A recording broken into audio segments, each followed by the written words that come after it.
If you're planning to attend the 2026 FIFA World Cup in the United States and you're thinking about bringing your drone, don't.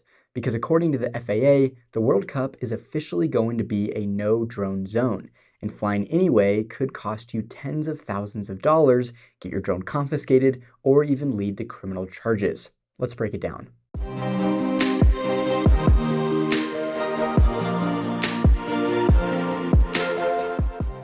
The FAA has launched a dedicated website explaining how it plans to manage airspace during the tournament, which we'll link below. And the main message couldn't be much clearer. The 2026 FIFA World Cup is a no-drone zone. During matches and official events, you can expect temporary flight restrictions around stadiums, fan festivals, team hotels, training facilities, and other event locations. If a TFR is active, you cannot fly unless you've received specific authorization. The FAA is also making it clear that enforcement will be stronger than ever. Along with local law enforcement and the FBI, they'll be actively monitoring the airspace, and they're planning to use their new Deter Enforcement Initiative, which stands for the Drone Expedited and Targeted Enforcement Response, to quickly identify unauthorized drone flights. The penalties are also pretty pricey.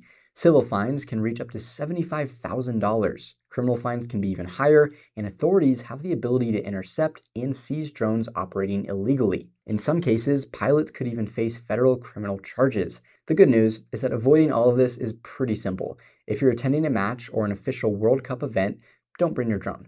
And if you live or plan to fly anywhere near a host city during the tournament, make it part of your normal pre-flight routine to check NOTAMs and your airspace app before every flight.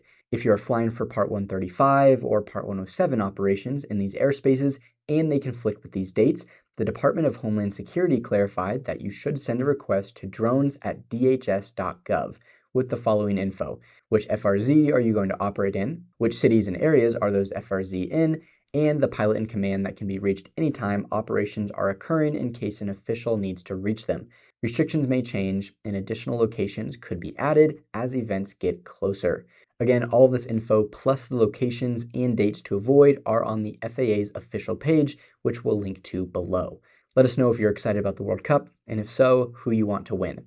I'm personally voting for Messi in Argentina.